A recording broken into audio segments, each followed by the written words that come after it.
ओम नमो ब्रह्मादिभ्यो ब्रह्म विद्या संप्रदाय कर्तृभ्यो वंश ऋषिभ्यो महद्भ्यो नमो गुरुभ्यः।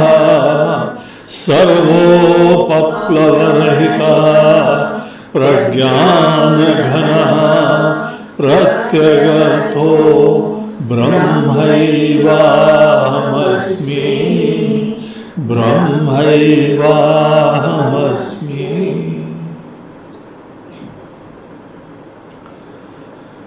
हरि ओम। आइए आज साधना पंचकम के तीसरे श्लोक के अंतिम सोपान का चिंतन करते हैं। ये तीसरे श्लोक का जो अंतिम सोपान है वो हम लोगों के इस पूरे ग्रंथ का 24वां सोपान है। और इसमें आचार्य क्या कहते हैं ये हम लोग देखेंगे, लेकिन सबसे पहले श्लोक पाठ। वाक्यार्थश्च विचार्यतां श्रुतिशिरः पक्ष समाश्रियतां दुस्तर्कात् सुविरम्यतां श्रुतिमता तर्कोऽनुसन्धीयतां ब्रह्मैवास्मि विभाव्यताम् अहरः गर्वः परित्यज्यताम् देहं मतिरुज्यतां वादः परित्यज्यताम्। तो यहाँ पर तीसरे श्लोक में मूल रूप से महावाक्य के मनन और निधिध्यासन का पूरा विषय चल रहा है। महावाक्य का हमको गुरु के चरणों में बैठ के ज्ञान प्राप्त करना चाहिए, और उसके बाद ये यहाँ पे बहुत महत्वपूर्ण आगे की प्रक्रिया है, स्टेजेस है।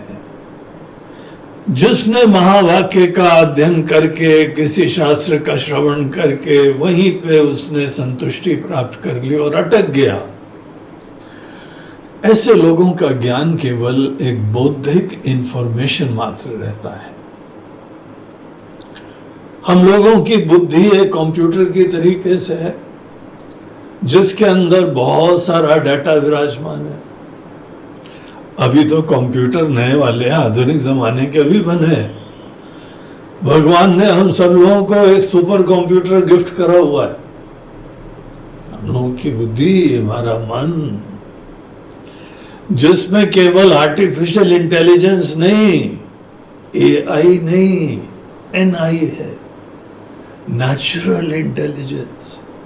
सोचिए जरा, छोटे से बच्चे का लालन पोषण होता है, बढ़ता जाता है और उसके अंदर एक इंटेलिजेंस जगती जाती है। और एजुकेशन का ऑब्जेक्टिव बेसिकली किसी व्यक्ति के अंदर अपनी इंटेलिजेंस जगाना है।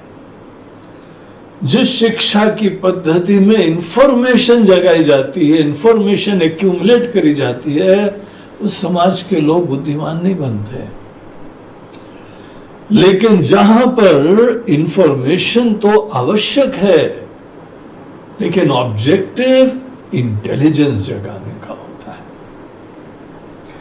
वो ही शिक्षा की व्यवस्था, शिक्षा की पद्धति कल्याणकारी है। अन्यथा कोई आदमी पढ़ने लगता है, चिंतन करने लगता है, यहां तक कि संन्यास ले लेता है, लेकिन इंटेलिजेंस दिखाई पड़ता जगी नहीं है। लो बताइए क्या करें, आप बता दीजिए वो हम कर दें। अरे भैया तुम्हारी अकल नहीं है, तुमने शास्त्र का अध्ययन करा, तुमको समझ में नहीं आ रहा है। इंटेलिजेंस जगाना होता है। हम लोग गायत्री मंत्र आदि के द्वारा यही प्रार्थना करते हैं, हे प्रभु धियो यो नः प्रचोदयात्। हमारी बुद्धि जगाइए, हमारे अंदर समझ जगाइए, खुद उस चीज का चिंतन कर सकें, ज्ञान हम प्राप्त कर सकें। तो ये जो यहां पर हम लोग, एक तो होता है इंफॉर्मेशन प्राप्त कर लेते हैं, और जो व्यक्ति अपने सामान्य एजुकेशन से ही सिस्टम से बड़ा प्रभावित होता है, जो बच्चे लोग थोड़ी बहुत इंफॉर्मेशन गैदर करके उसको निकाल देते हैं, उसको लिख देते हैं, उसको बोल देते हैं, इंटरव्यू के लिए तैयार कर लेते हैं। देखा ना कैसे लोग रटते हैं, और कैसे जो है मुख्य पॉइंट्स, और अनेकों जो है coaching institute IMP important questions दिखाते हैं। उतना रट लो, उतना मन में रख लो, तुम पास हो जाओ। और जिसने रट लिया, जिसने लिख दिया, जिसने बता दिया, उसको अवार्ड मिलता है। ये बच्चा देखो कितना इंटेलिजेंट। अभी हम लोग के देश की नई एजुकेशन पॉलिसी में इसी का परिवर्तन करने की कोशिश करी गई है। तो जो शिक्षाविद लोग हैं वो लोग देखते हैं कि इसमें बड़ा गड़बड़ है। यहां अनेकों लोग ग्रेजुएट, पोस्ट ग्रेजुएट बन जाते हैं तो भी बुद्धू के बुद्धि रहते हैं। जीवन की परिस्थिति आती है, निर्णय नहीं कर पाते। जब देखा देखी में इंफॉर्मेशन हमको इस सोर्स से मिली, उस सोर्स से मिली, जब यही हमारे लिए प्रधान रहता है तो फिर वहां आदमी की अकल नहीं जगती है। हमको किसी भी सोर्स से मिले। अच्छे शिष्य वो होते हैं जो इंफॉर्मेशन को नॉलेज में कन्वर्ट करते हैं। हम लोगों के परंपराओं में एक को कहा जाता है परोक्ष ज्ञान, एक को कहा जाता है अपरोक्ष ज्ञान। एक को कहा जाता है बौद्धिक नॉलेज और एक को कहा जाता है एक्सपीरियंशियल नॉलेज। आपको इतनी बात बताई गई, परमात्मा के बारे में बताया गया, आपको परमात्मा हमारे हृदय में आत्मा की तरह बैठे हैं बताया गया। कुछ भी अनुभव हुआ क्या? आपको जागृति हुई? आपको रियलाइजेशन हुआ क्या? नहीं हुआ। तो आपके अंदर केवल इंफॉर्मेशन है, एंड इंफॉर्मेशन कभी मुक्त नहीं करेगी। दुनिया भर का बोझा मन के अंदर है, डाटा मन के अंदर है। हो सकता है हम प्रवचन कर लें, लेकिन I will not be blessed. हमारे अंदर सुकून नहीं होगा, शांति नहीं होगी, तृप्ति नहीं होगी, छोटा बना जाएगा नहीं, सुरक्षित नहीं होंगे, क्योंकि इंफॉर्मेशन से मुक्ति नहीं होती। लेकिन हाँ, इंफॉर्मेशन देना ये शिक्षा की प्रक्रिया के अंदर अवश्यंभावी स्टेप होता है। और अगर किसी व्यक्ति के अंदर खुद बुद्धि नहीं जगती है तो इंफॉर्मेशन में अटका रहता है। हाँ गुरु जी, थैंक यू सो मच, आपने हमको इतना ज्ञान दे दिया। गुरु जी मुस्कुराते बोले, बेटा मिल गया, अभी तो हमने केवल 2 शब्द पढ़ाए थे तुमको और तुमको ज्ञान भी हो गया। धन्य हो, साष्टांग दंडवत प्रणाम। आप अभी भी छोटे व्यक्ति हैं, अपने जीवन को देखो। अभी भी यहां अनेकों परिस्थितियों में अशांति होती है, विक्षेप होता है, डर होता है, सुरक्षा होती है, किसी न किसी चीज को पकड़ने की जरूरत होती है। अनेकों के साथ अटैचमेंट होता है, कोई चीजें नहीं भी पसंद आती हैं। आपके अपने सपने विराजमान है, अपने अहम की प्रतिष्ठा के अनेकों ख्वाहिशें विराजमान हैं।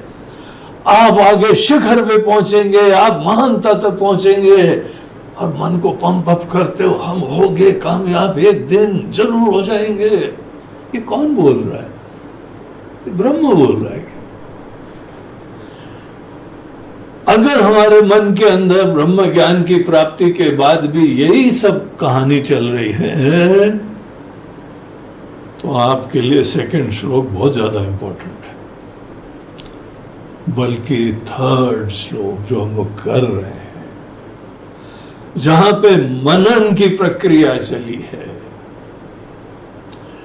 सुपरफिशियल नॉलेज, उससे काम नहीं बनता है। आप कोई भी थोड़ी बहुत किताब पढ़ लो, कहीं पर भी कोई प्रवचन सुन लो, कोई भी कुछ ऐसे सत्संग में भी चले जाओ, अगर केवल आप जो है वह इंफॉर्मेशन गैदरर हैं, इंफॉर्मेशन टेक्नोलॉजी का रेवोल्यूशन हो गया है। देखिए कितनी बढ़िया हमको इंफॉर्मेशन यहीं पे मिल जाती है। हमारे गुरुओं की लिस्ट में सबसे मध्य में आजकल दूसरे गुरु आ गए, गूगल बाबा, बहुत बढ़िया बढ़िया ज्ञान देते हैं। पहले के समय में एक सिम था, सिम खुल जा, बता दे। देखो कितना बढ़िया जमाना आ गया।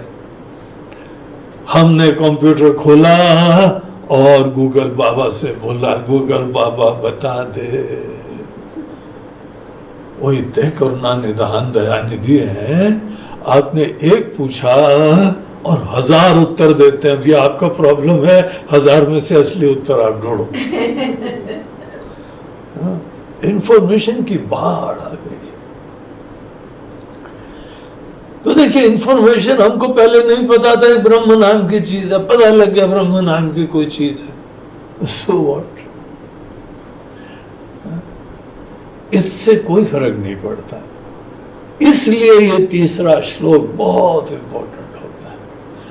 तीसरे श्लोक का ऑब्जेक्टिव है to convert information into knowledge. तभी तो ये मनन और चिंतन करने की जरूरत होती, तभी तो ध्यान करने की जरूरत होती है।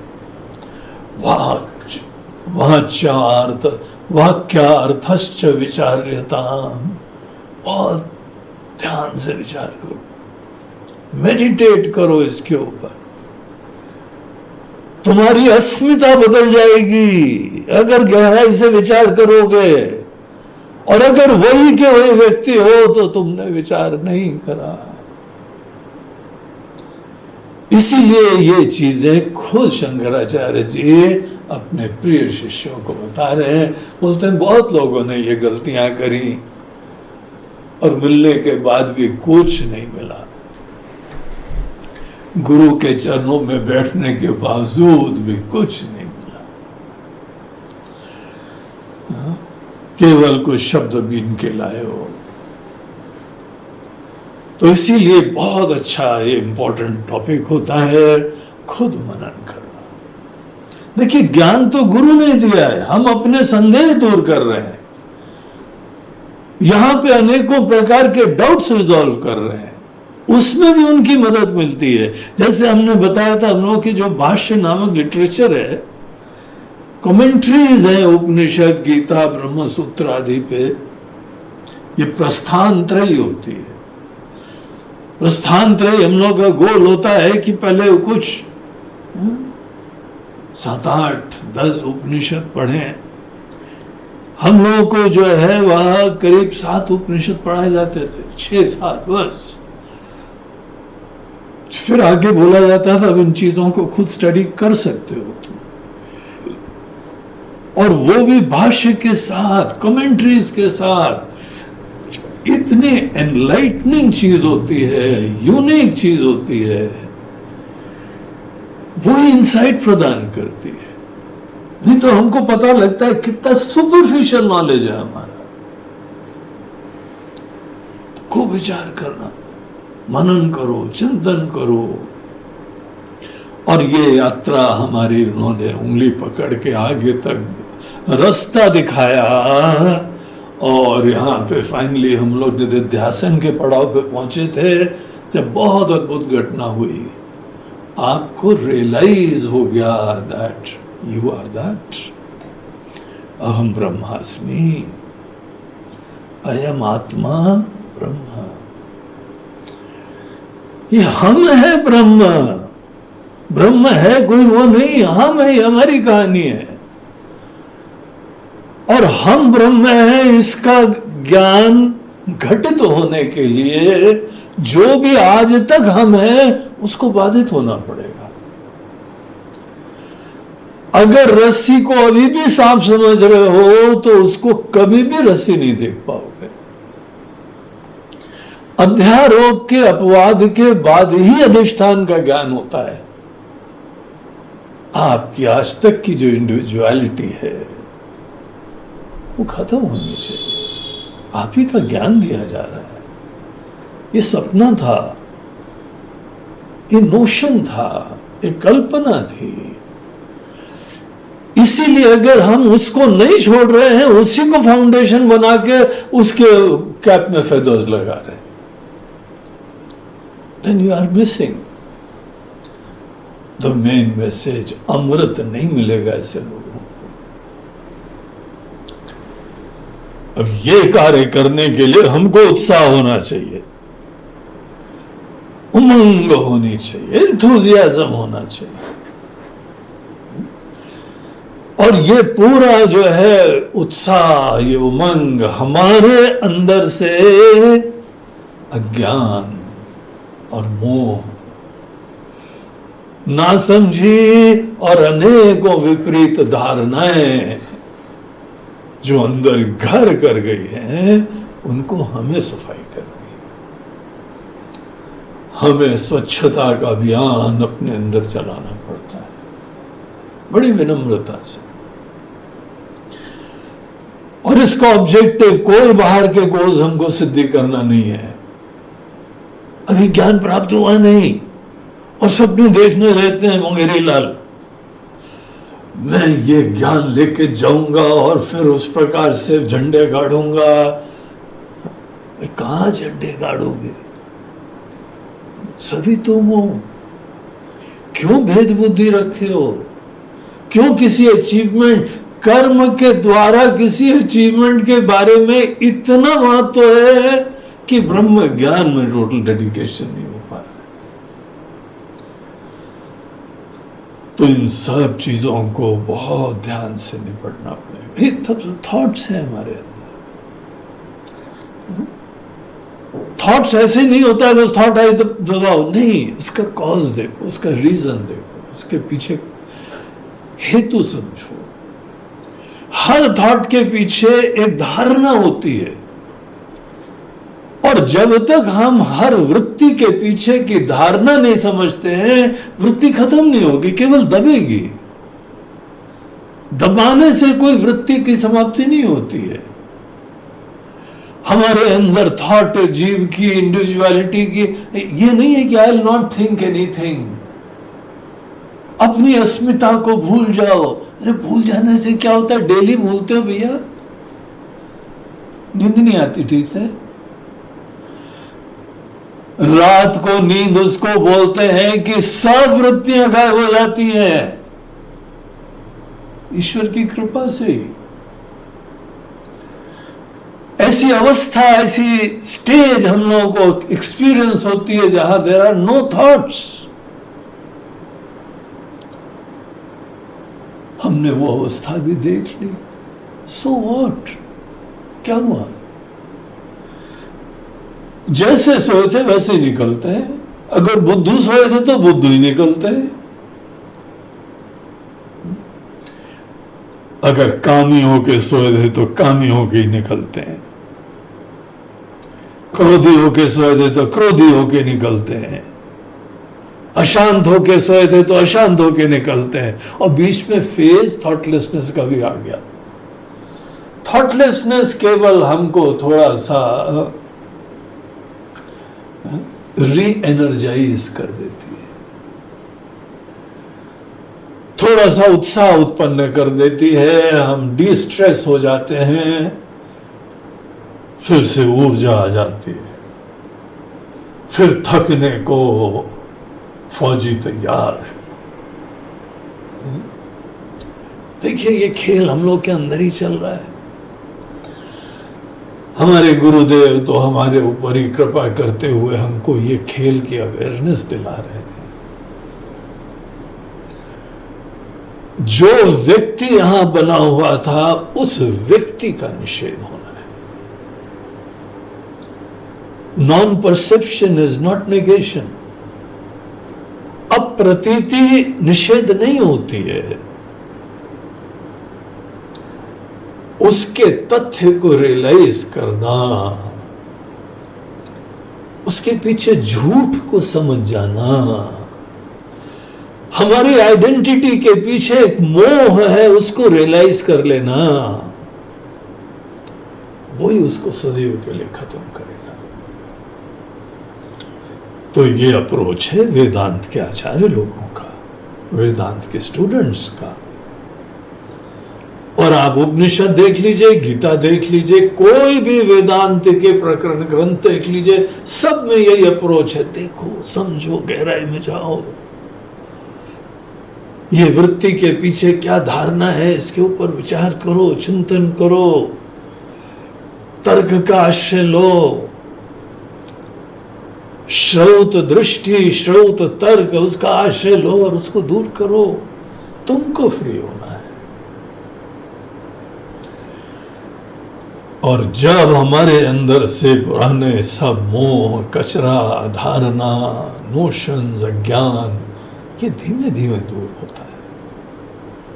बोलने को तो कई लोग कहते हैं कि ज्ञान तो ऐसा होता है, अष्टावक्र जी एक जगह बोलते हैं कि हे जनक, जितनी देर घोड़े पे बैठने में नहीं लगता उतनी जल्दी ज्ञान हो जाता है। ये पॉसिबिलिटी तो पता लग जाती है, लेकिन पॉसिबिलिटी की का परिचय, इसको हम लोग ज्ञान वेदांत में नहीं कहते हैं। अपनी समस्त धारणाओं की निवृत्ति के उपरांत अप्रोक्ष रियलाइजेशन को ज्ञान कहते हैं। जब ये आपका परिचय हो जाए, जब जब ब्रह्म का प्रतिपादन, लक्षण बताए जाए, तो आपको लगना चाहिए ये तो हमारा परिचय है। और हम बोलते हैं हाँ, वो परमात्मा, वो ब्रह्म का लक्षण ऐसा है, वो भगवान का ऐसा है, हमसे दूर बने रहते हैं। तो हम ब्रह्म हैं, इसका जैसे निश्चय हो जाए दृढ़ता से। पहले तो इसमें टाइम लगता है, बहुत जल्दी मत सोचना। जो व्यक्ति सोचता है कि हमको बात समझ में आ गई, उसके अंदर इंडिविजुअलिटी के अंदर कोई समझ होती। ज्ञान की लाइट में इंडिविजुअलिटी का निगेशन नहीं होता है, इंडिविजुअल को समझ में आ जाता है। देखिए डिफरेंस। ऑब्जेक्टिव यहां यह था कि इस ब्रह्म के ज्ञान की लाइट में इंडिविजुअलिटी का निगेशन हो जाए, फ्री हो जाए। इंडिविजुअलिटी से ही छोटापना, असुरक्षा, आकांक्षा, खंड, दूरी, सब उसी की वजह से होता है। One has to see this fact. जब हमको यह दिखाई पड़ जाएगा तो फिर हम केवल इंफॉर्मेशन से संतुष्ट नहीं होंगे। किसको इंफॉर्मेशन मिल रही है? कौन ज्ञाता है इस चीज का? कौन थिंकर है? हम लोग थॉट्स को ही मैनेज करते रहते हैं। कोई बोलता है अच्छी थॉट लो, कोई बोलता है कि थॉटलेस हो जाओ। अरे ये भैया सोचो कि थॉट कौन ला रहा है? देयर इज अ थिंकर, और वो उसके मन के अंदर विचार, उसका प्ले है, उसकी दुनिया है। आप खुद वही थिंकर, वो व्यक्ति, वो छोटे प्राणी बने हुए हैं और फिर दुनिया भर के विचारों को मैनेज कर रहे हैं। जैसे आप पियानो कर रहे हैं, कभी ये बटन दबाई, कभी वो बटन दबाई और म्यूजिक निकल रही है। हाँ, इससे बड़ी अनुभूति हुई। जब हम थॉटलेस हो गए तो वाह वाह वाह वाह क्या बात हुई। और जब अच्छी थॉट लाए तो फिर वहाँ पे दूसरी सुर निकला था और दूसरी म्यूजिक निकली थी। You are playing piano. अंतर्मुख होके ये सोचो, कौन सोच रहा है, क्यों सोच रहा है, और उसको कुछ प्राप्त करना है, उसके लिए दुनिया भर के विचारों का क्या योगदान है? विचार हमारे अंदर अज्ञान के निषेधक और बाधक होने चाहिए, तो विचार काम के।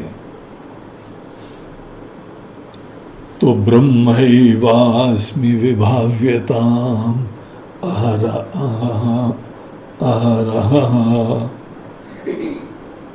गर्वः परित्यज्यताम।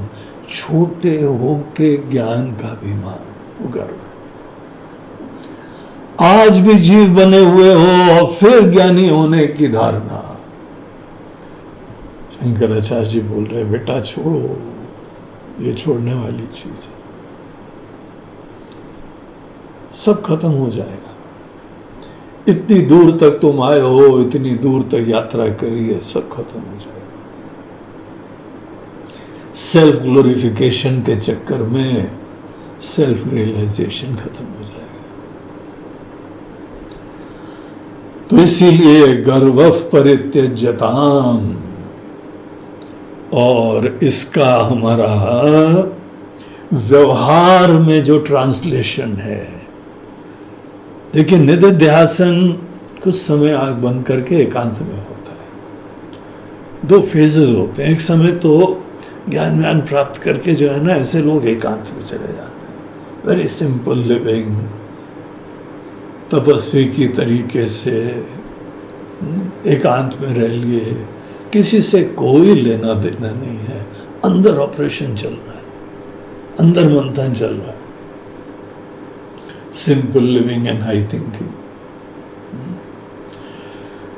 तो ये यहां पे करते हुए और समाधि का अभ्यास करते हैं।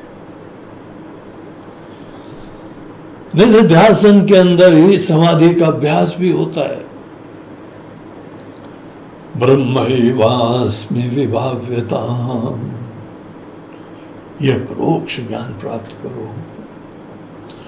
और यही वेदांत के आचार्य लोगों ने वेदांत की समाधि, वेदांत का मेडिटेशन, मेडिटेशन भी बहुत प्रकार के हैं, भिन्न भिन्न संप्रदायों के हिसाब से, जिसकी जो भी फिलॉसफी है, थॉट है, उसके हिसाब से ध्यान के भी भेद होता है। कोई नाम जप कर लेते हैं, कोई मन के अंदर सुंदर प्रेरित विचार लाते हैं, कोई भक्ति भावना जगाते हैं, धन्यता में रमा करते हैं, कोई विचार शांत कर देते हैं, कोई शून्यवत हो जाते हैं, कोई एकाग्रता उत्पन्न करते हैं। देखिए सभी लोग आंख बंद करके कुछ मेडिटेशन कर रहे हैं, कितनी वैरायटी है। वेदांत इनमें से कोई भी प्रकार का ध्यान नहीं बोलता है। बोलते वो ध्यान की प्रिपरेशन हो सकती है, आपकी फैकल्टीज को रिफाइन करने के लिए भावना भी आवश्यक है, एकाग्रता भी आवश्यक है, मन के स्वामी बनना भी आवश्यक है। आप खुद देखिए, खुद रियलाइज करो ये ध्यान से क्या हो रहा है। और फाइनली यही प्रक्रिया चलते हुए एक समय आता है जहां पे ध्याता क्या ध्यान कर रहा है उसके बजाय ध्याता कौन है उसके बारे में जिज्ञासा होती है। तब आत्मचिंतन चालू होता है। इसको बोलते हैं अंतर्मुख हो जाना। अंतर्मुख होके अपने बारे में विचार होता है। और फिर यहां पे जैसे दृग दृश्य विवेक, पंचदशी, ऐसे सब ग्रंथ बड़े विस्तार से इन चीजों का अर्थ बताते हैं। सविकल्प समाधि होती है, निर्विकल्प समाधि होती है। फाइनली आपने अगर बाकी सबका सारता देख ली और इसकी सत्यता देख ली, तब निर्विकल्प समाधि सहज रूप से प्राप्त होती है। इसीलिए जब तक हमको निर्विकल्प समाधि की सहज रूप से प्राप्ति न हो, तब तक हमने बाकी सब चीजों को असार नहीं देखा है।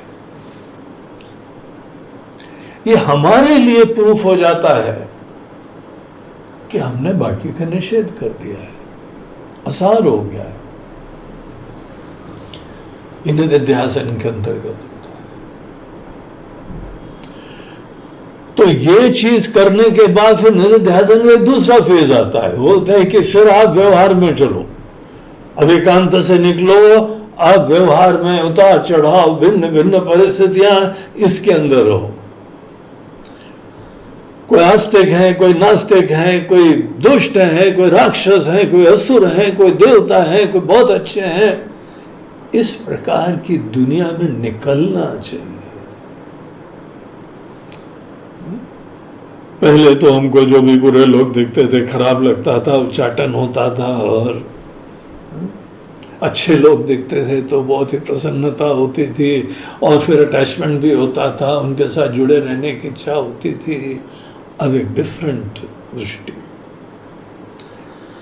अब जो ये दुनिया है, यहां बाहरी परिस्थिति की विविधता के बावजूद हम ब्रह्म हैं, हम उसकी भी आत्मा है। किसी व्यक्ति के मन के अंदर अच्छे बुरे विचार होना, ये उसके मन, उसकी बुद्धि का खेल है, लेकिन हृदय में कोई सत्ता स्फूर्ति प्रदाता है, वो आप है, वो हम है। ऐसे हर समय हर जगह हम देख पाए और फिर उनको हैंडल भी कर पाए। आप जब किसी लेवल पे ऊपर उठ जाते हैं ना, फिर नीचे के लेवल को हैंडल कर सकते हो आराम से। हमारी अहम ब्रह्मास्मि की वृत्ति, ये ब्रह्माकार वृत्ति, अखंडाकार वृत्ति, अपनी पूर्णता की वृत्ति, ये अप्स एंड डाउन्स के मध्य में रहना, और यहीं पे कई बार गर्व होता है। दूसरों के हम दोष को देखते हैं, विकारों को देखते हैं, मूर्खता को देखते हैं, नीचता को देखते हैं, और फिर लगता है चलो हम तो बच गए, देखो हम तो ये है, ये तो जानते ही नहीं। बोलते हैं एज अ व्यक्ति मत खड़े होना, एज अ सत्ता खड़े रहे, सच्चिदानंद की तरीके से जीना।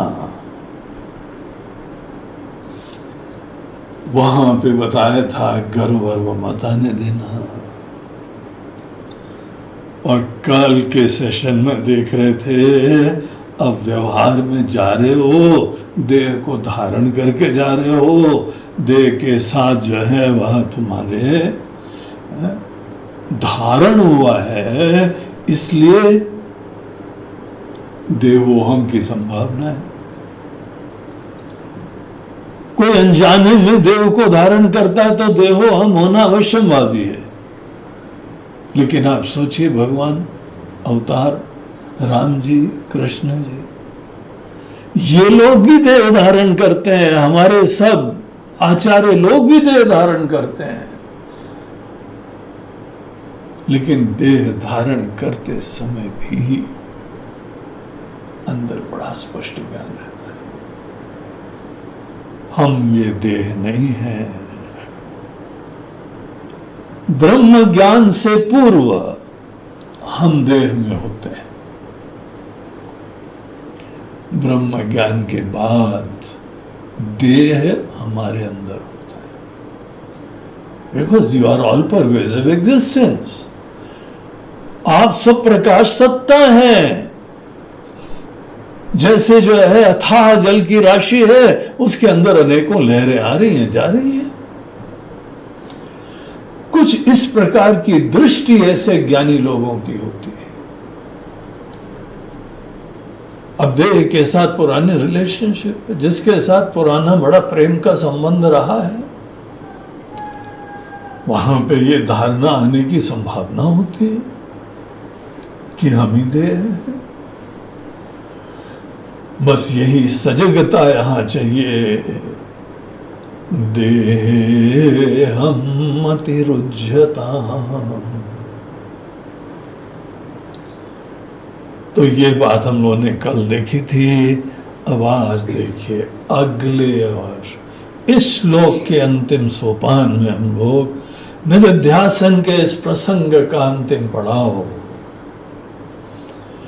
इसमें क्या कहते हैं बुध जनैः वाद परित्यज्यता।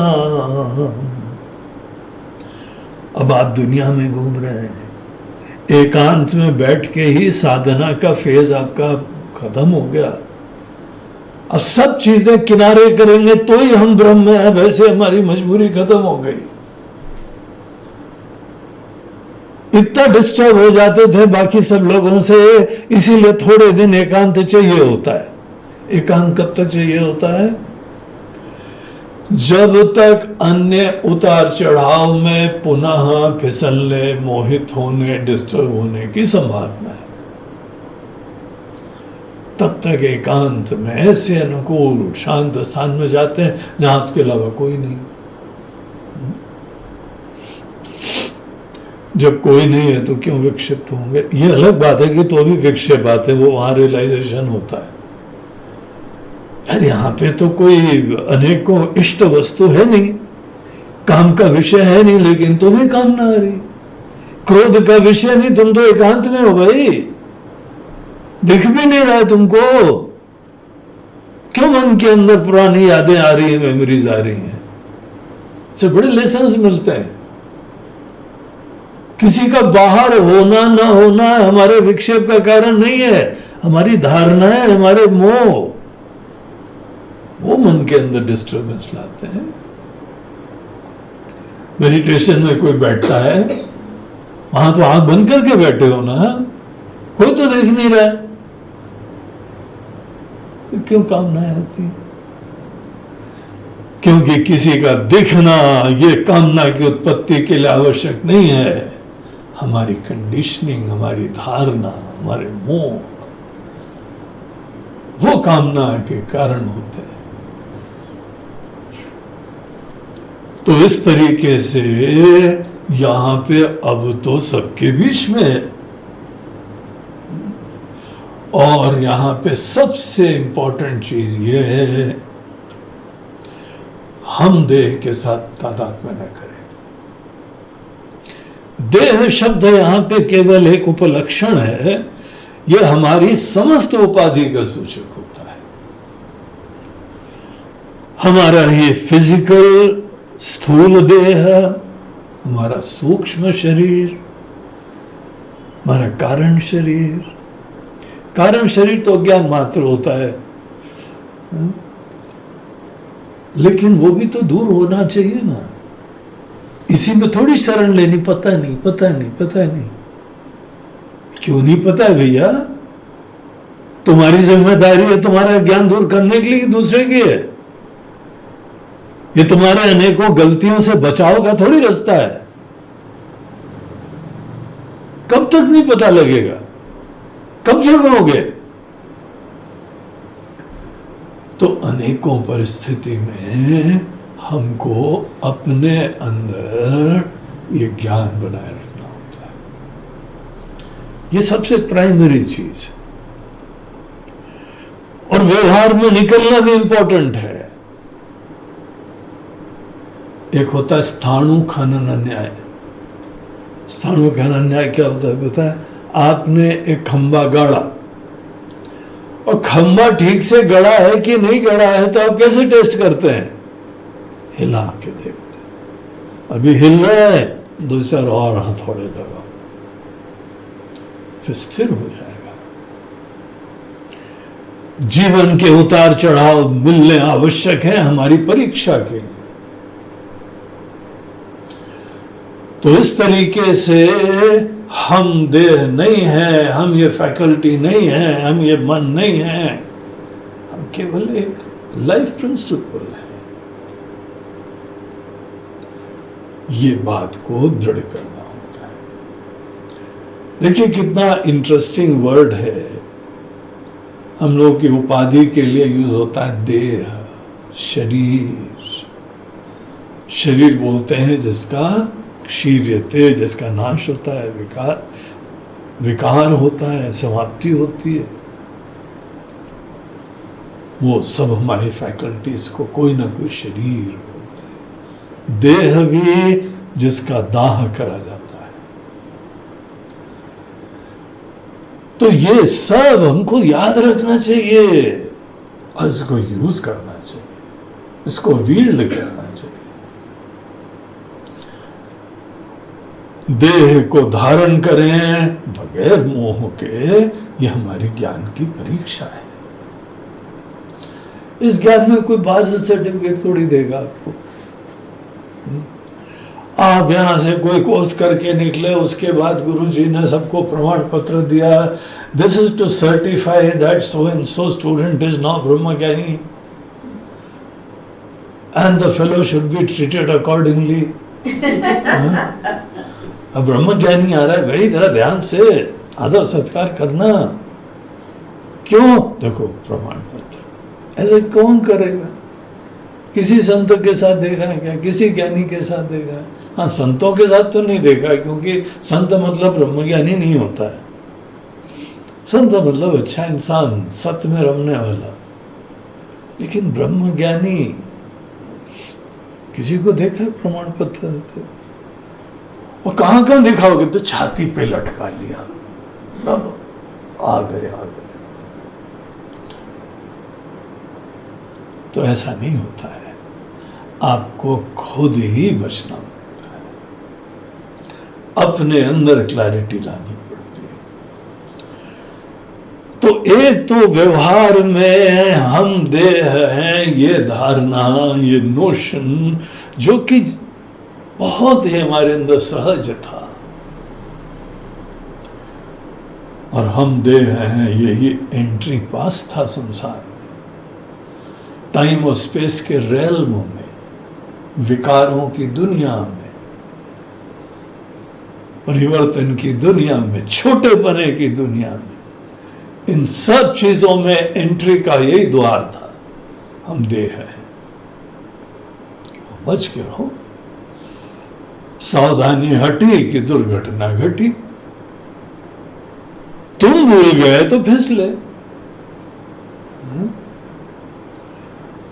तो ये चीज यहां पे ध्यान रखते हुए हमको पिछले सूत्र में दिखाया। अब बोलते हैं यहां पे दुनिया में दो तरह के लोग मिल सकते हैं, एक मूर्ख, एक ज्ञानी। तो मूर्खों के सामने गर्व परित्यज्यता, हवा में मत आना, विनम्र रहो। तुम इसकी आत्मा हो, तुम्हारा ये अंश है। अगर कोई मूर्ख व्यक्ति है तो तुम्हारा ही मैनिफेस्टेशन है। पराया क्यों समझते हो? हम उसकी फैकल्टी में, उसकी मन और बुद्धि में अभी कुछ ना समझिए, अज्ञान है, मोह है। लेकिन आत्मा तो तुम ही हो ना, you are the life principle, वही इसके अंदर विराजमान हो। तो देखिए, सेल्फ परसेप्शन हमारा चेंज होना चाहिए। हम चाहे किसी की मूर्खता को, उपाधि को, मोह को, नासमझी को, विपरीत धर्म को, विपरीत दर्शन को हम समझे, गलत है वो, उसी का विनाश होगा, वो दुनिया में समस्या क्रिएट करेगा। लेकिन परायापना नहीं रखते, उसके साथ गर्व नहीं करते, उसको प्यार से समझाते। ये सोच भी नहीं रखनी चाहिए कि जो भी है सभी ठीक है, सभी धर्म सही है। या तुम नेता हो कि दर्शन के कोई स्टूडेंट हो? नेताओं के लिए रहता है कि सबको वोट चाहिए ना, इसीलिए सभी ठीक है।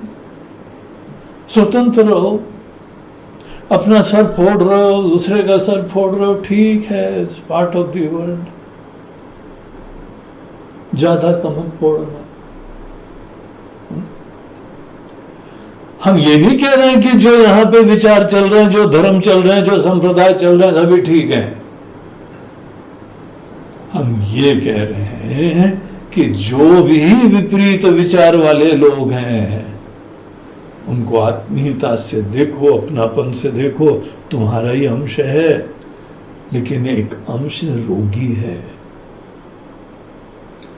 उसका ट्रीटमेंट जरूरत है, उसके अंदर ज्ञान की जरूरत है। दे सकते हो ज्ञान तटस्थ होके, वो हमारा एफर्ट रहता है। गर्व करके हम किनारे खड़े हो जाते हैं और गुण दोष बताने लगते हैं, वो यहाँ पे रास्ता नहीं अपनाना है। तो जो ना समझी वाले लोग हैं दुनिया में, दो प्रकार के मोटे तौर से, वैसे तो तीन प्रकार के होते हैं। एक मेजॉरिटी होती है टोटल इंडिफरेंस वाली, न राग के विषय होते न द्वेष के विषय होते। एक हमारे द्वेष का विषय होते हैं, एक बहुत ही आदर प्रेम रेफरेंस का विषय होता है। तो जो लोग हमसे कम ज्ञानी हैं, ना समझ हैं, उनके साथ पहले ही बता दिया गर्व मत आना, लाने देना। और अब बताते हैं जब बुद्धिमान लोग मिले। यहां बहुत सारे बुद्धिमान लोग आपको मिलेंगे, और केवल हम लोग ब्रह्म ज्ञान के दृष्टिकोण से न देखें, किसी भी फील्ड के ज्ञानी हो सकते हैं, और बहुत निष्ठावान लोग हैं, बड़े हाईली डेडिकेटेड लोग हैं, इंस्पायरिंग पर्सनालिटीज हैं। और हम अपने दृष्टिकोण से तो दार्शनिक दृष्टिकोण से भी बहुत निष्ठावान लोगों को देखते हैं। आदर होता है, हृदय से रेफरेंस उत्पन्न होता है। इतना गुण, इतना जो है ज्ञान, इतनी तपस्या, इतनी निष्ठा, इतनी भक्ति, इतनी विद्वत्ता, इतना शास्त्र का ज्ञान, इतनी सरलता, इतना प्रेम, इतनी कंपैशन। तो यहां पे बहुत बुद्धिमान लोग, अच्छे लोग हैं। उसमें आचार्य हमको यहां वार्न करते हैं, बोलते हैं देखो, हमारा अपना छोटापना, हमारा जीव भाव, आई एम एन इंडिविजुअल, ये धारणा ये कैसे कैसे सर उठा सकती है। नेगेटिव लोगों के साथ एक प्रकार से, स्वजनों के साथ आपके रिश्ते नाते हैं, बाल बच्चे हैं, पति पत्नी है, माता पिता है, उनके साथ भी हम एक व्यक्ति होके जीने की पॉसिबिलिटी रखते हैं।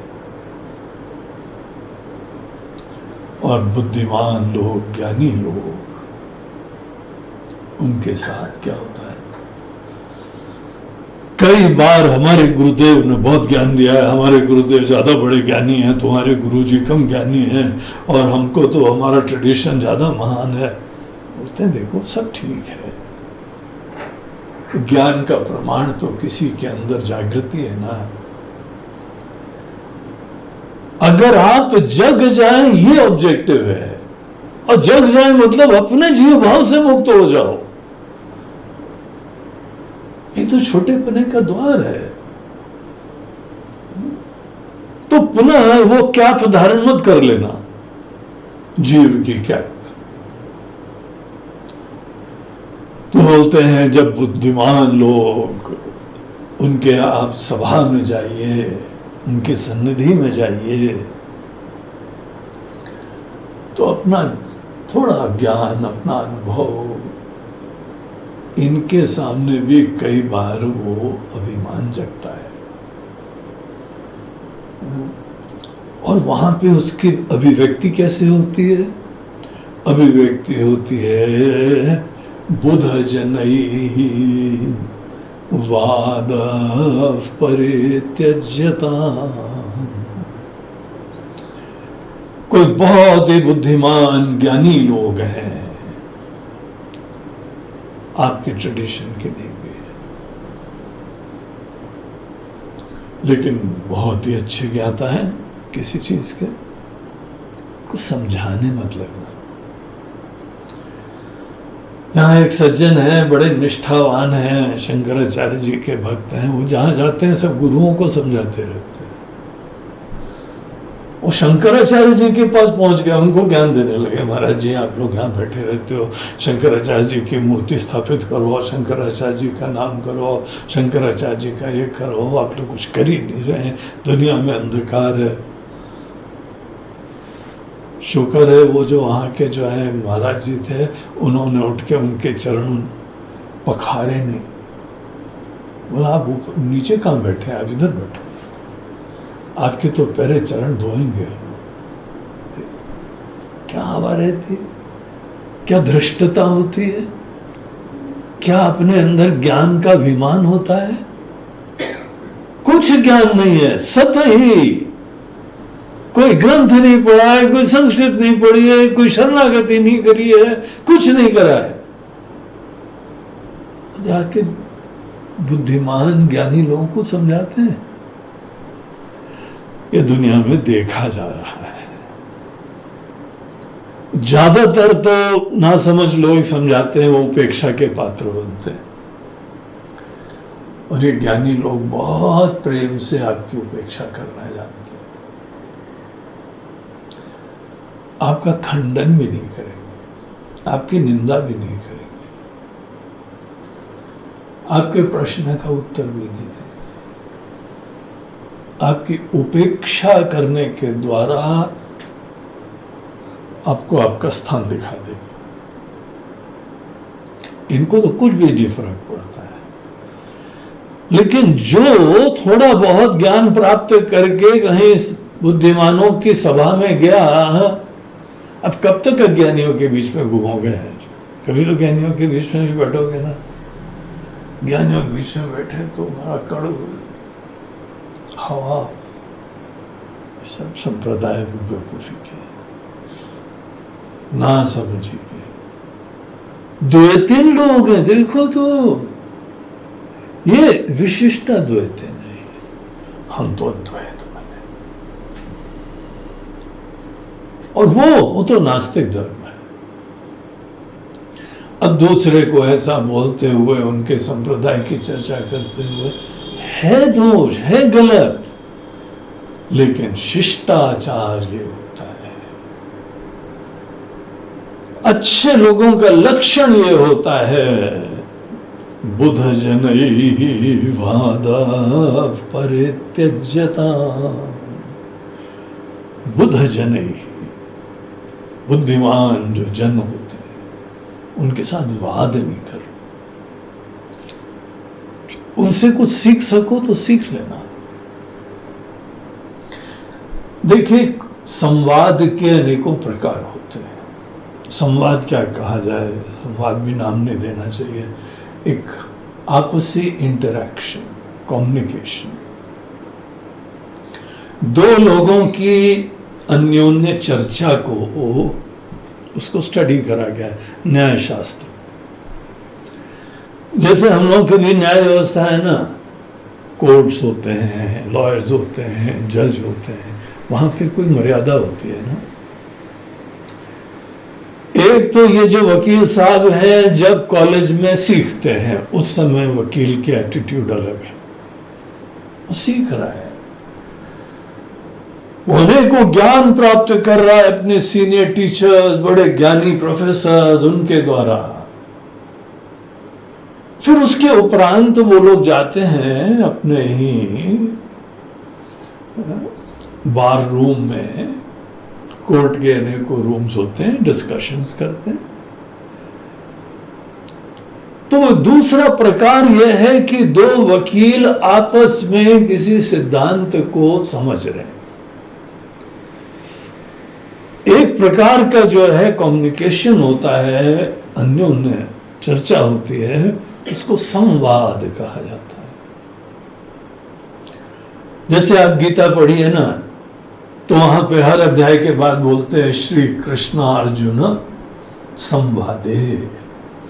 भगवान कृष्ण और अर्जुन के संवाद के अंतर्गत ये फलाना फलाना अध्याय है, तो वह संवाद बोलते हैं। सम्यक वाद, बहुत ही सुंदर वाद। संवाद होता है गुरु और शिष्य के बीच में। एक बहुत ज्ञानी है और दूसरे को उसके प्रति रेफरेंस है, ज्ञान का एहसास है, पूरा ज्ञान नहीं है, और वो ज्ञान की प्राप्ति के लिए उपलब्ध है। अपने अज्ञान को देखता है, अपने संशय को देखता है, उनकी ज्ञान की लाइट में अपने अंदर नासमझी को दूर करता है। जब इस भाव से दो लोगों के बीच में चर्चा होती है, जैसे गुरु शिष्य, अच्छे गुरु शिष्य, उस जो है परिचर्चा को संवाद कहते हैं। दूसरा होता है वाद। वाद बोलते हैं दो समान लोगों के बीच में ज्ञान का आदान प्रदान। दोनों बहुत ही ओपन माइंडेड हैं, दोनों डेडिकेटेड हैं, जैसे दोनों किसी मीटिंग में स्टूडेंट्स हैं, दूसरे का पॉइंट ऑफ व्यू भी समझ रहे हैं, खुद भी पॉइंट ऑफ व्यू है वो बता रहे हैं।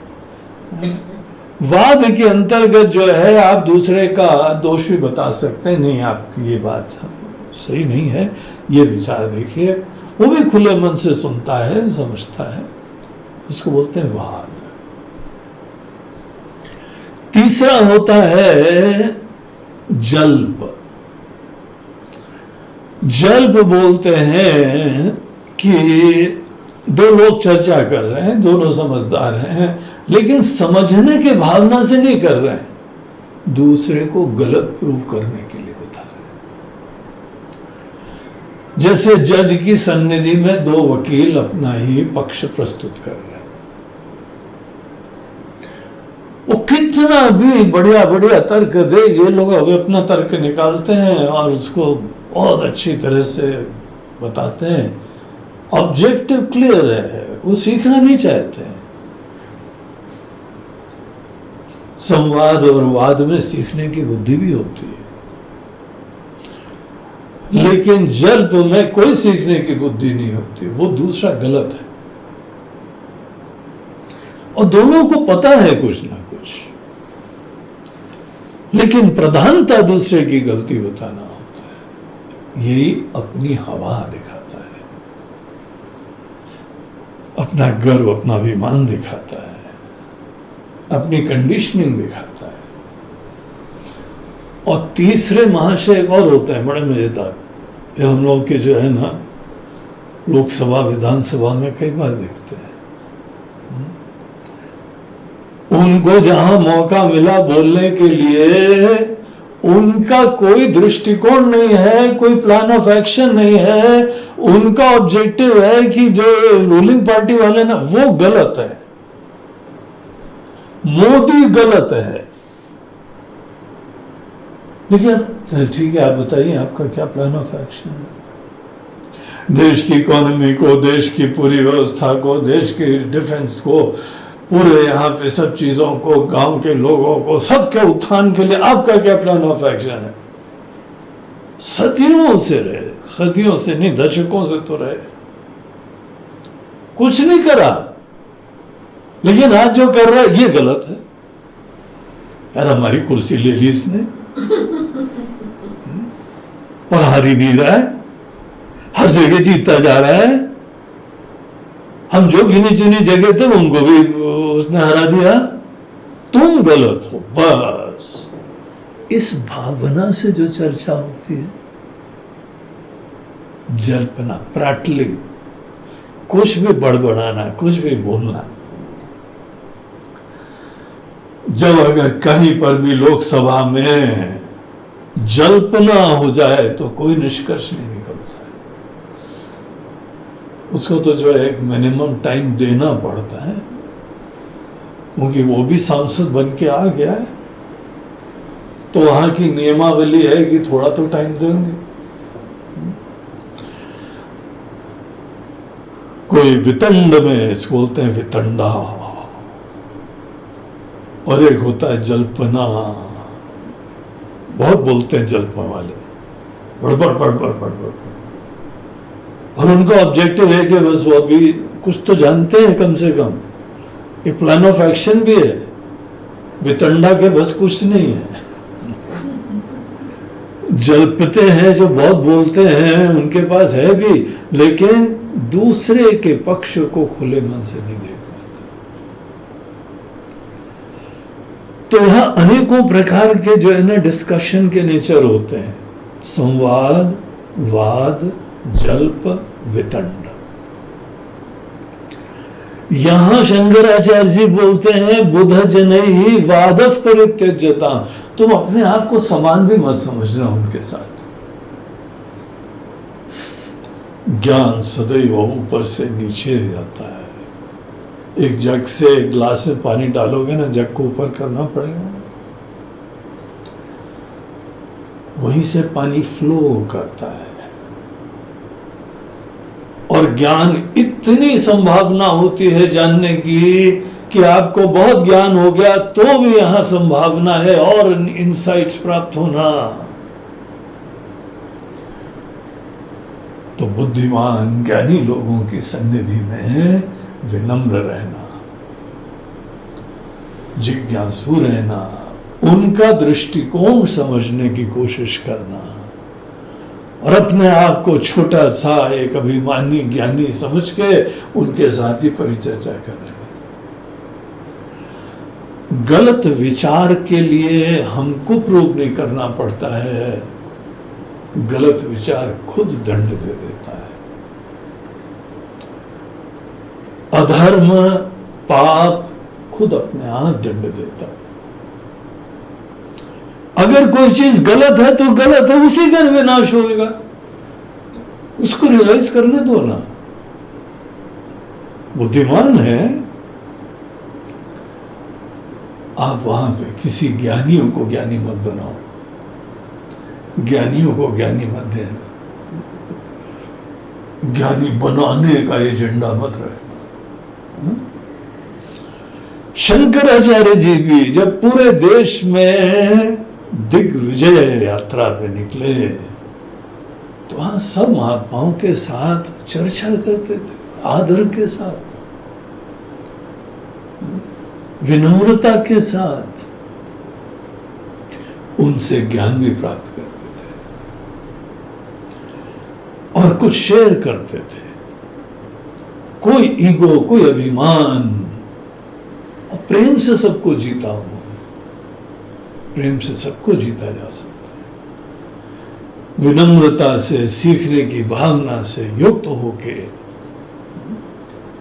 अगर ये एटीट्यूड दुनिया में निकलते समय ज्ञानियों के साथ ऐसी रहेगी, ना समझ लोगों के साथ ऐसी रहेगी, अपने अंदर खुद देहात्म बुद्धि को दूर बनाए रखने का एजेंडा रहेगा, प्राथमिकता रहेगी, तो हमारा जो है निधिध्यासन अच्छा चलेगा। एक ज्ञान को हम आत्मसात कर पाएंगे।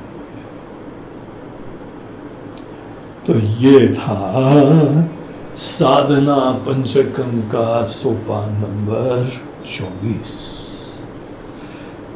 इसके साथ तीसरा श्लोक हमारा समाप्त होता है। अब श्रवण मनन निधिध्यासन सब हो गया। अब चौथा श्लोक हमको कोई हमारे जीवन से संबद्ध अनेकों जो है वह कुछ टिप्स दे रहे हैं कि ये हमारी लाइफस्टाइल में ऐसा परिवर्तन होना चाहिए, जो कि बहुत ही सहायक रहेगा, बड़ा फेवरेबल रहेगा। तो वो हम लोग चौथे श्लोक में और 25वें सोपान में कर प्रवेश करें। नमः पार्वती पतये हर हर महादेव, नर्मदे हर बोलो गंगा की जय। आज का ये प्रवचन प्रायोजित कर रहे हैं बंबई के एक दंपति। उनका नाम है मोनीश रोहरा और उनकी पत्नी हर्षिता रोहरा। मोनीश जो है वो हमारे एक बड़े प्रिय शिष्य सुरेश रोहरा जी के सुपुत्र हैं और वो भी बड़ा संस्कारी, शिष्टाचार वाला, जब भी मिलता है बड़े आदर प्रेम से, सत्कार से, और अपने प्रोफेशन में बहुत डेडिकेटेड है। तो उन्होंने ये यहाँ पे आज स्पॉन्सर करा है। तो मोनीश और हर्षिता को बहुत बहुत उसके लिए आशीर्वाद, हमारी शुभकामनाएं। वो अपने जीवन में जो भी सपने हैं, लक्ष्य है, खूब डेडिकेशन के साथ सिद्ध करे हैं और अपने कर्म को ही पूजा बनाए जो कि वो बनाता है। तो इसी प्रकार के जीवन के लिए हमारी बहुत बहुत शुभकामनाएं और आशीर्वाद। हरि